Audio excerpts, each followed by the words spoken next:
Hi guys and welcome. This is Creatography Live and I'm Andreas, and today we're going to be working on how to add some bokeh to your images and to your composites. So over the next few days I'll be putting a lot more of these tutorials up, and we're going to go from bokeh to adding rain, snow, a whole bunch of different effects to your images. So what we could do in this one, as you can see now, this is a model called Nadine, and this was just shot in some fields, and I've just added some quick bokeh over the top just to make it stand out a bit more. You could do this to any scene that you've got. You could do it to cityscapes, shoots like this. It always works best when you have some kind of nice depth, shallow depth of field in the image, or you've got some nice twinkling lights that are in the background. So I'll show you how we got this done. So what I'll do is I'll merge these. So when you first open yours, you will have your background image, and as always, Control J to do a copy of that background image. Now I don't know if you know, but you can change settings on your brushes. So if you click your brush tool and you come over to the right, to your right panel, and you'll see these, the brush presets and the brush panel. If you don't, you have to go to Windows at the top and press brush, and then this will pop up to the side here. So let's put that panel away. Let's do a new layer. Right click, and I'm just going to pick one of the standard brushes you get when you first start. So when you first start, we just pick the first brush here. Then we go over to the right and we pick the brush panel. And the top one the first thing we want to start working on is changing the hardness of the brush. So here you get a representation of what the brush will look like. I'll show you. There you go. And we want to change the hardness. If you familiar with what bokeh looks like, it's never really hard edged. It has a slight soft edge. So let's have another look. It's always good you can sit there and press to see what it looks like. You can take away these, and what I may do, just so you can have a better idea, I want to pick a black background just so you can see what it looks like. Right, so here's our brush. And if I pick it, there we go. And that's not too bad. I'd probably soften it more. So let's go to about 90. That's nice. You get a nice soft edge. You can just about see the soft edge. Now what you want to do, so from brush tip shape, we're going to want to space them out. So when you brush, you can see it spaces out your dots. Then we want to go to shape dynamics, and we want to choose the jitter size. So again, you can see now it varies from big to small. So the higher you put it, the more large to small dots you're going to get. So bokeh, for bokeh you want something similar to this. You can play about with your settings, but I normally have mine around 60. Your minimum diameter is, if you keep it all the way to the left onto 0%, you'll go from small to large. If you go all the way to the right, you just have large. So we're going to want that all the way to the left. Your angle won't do much yet until we change the size. So if you look, most bokeh is not perfectly round. So if you look here, down the bottom, anything I'm doing, it's quite good to look down the bottom here. We can change the roundness so we can have it like really skinny. So I normally try and just start to make it a bit oval. Then you can start messing with angles, so how it will twist. Let me exaggerate that so you can see.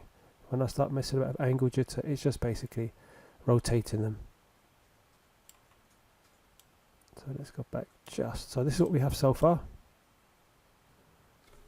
which isn't looking too bad. Then we want to go to transfer. Basically the way transfer works is it'll affect the opacity as you're brushing. So you get some that are transparent. You can't really see. Look, if we open up a background, you can see now here. Some are very opaque.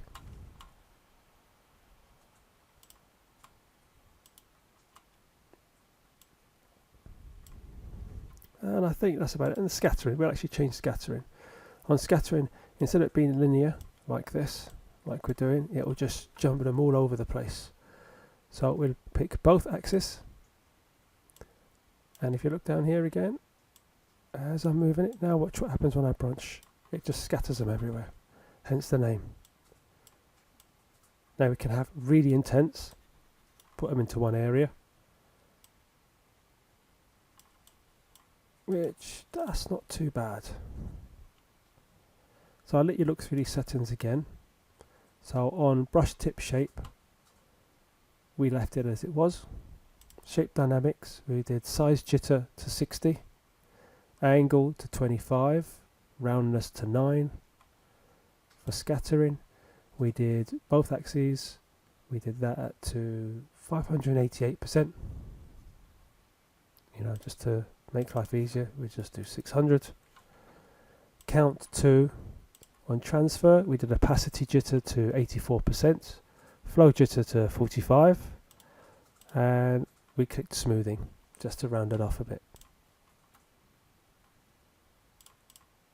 Now even with these here, so these are just the test ones we did, they're not what you're going to work with, but if we go to overlay, you can already see the kind of effect that you're going to get, and that's just doing something really simple. So now once you've made this brush, so I should actually say, once you've messed about and you've done all your settings and you've got it just how you want it to be, go down to here, so the little new, the little square with a little fold in the corner, click it, and then you want to give your brush a name. So we'll call this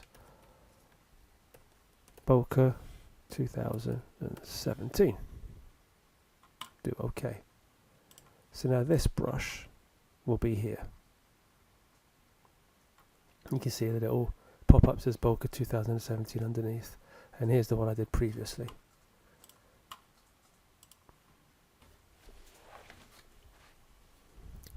Now what we can do to make our life a bit easier as well as we're working, we can already go down to overlay and we can start brushing in our bokeh as we want it.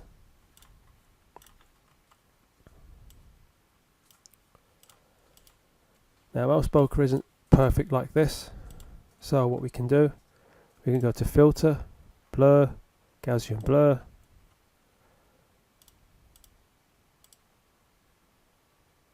blur it how we want, then we can do a new layer and add a few more on the top.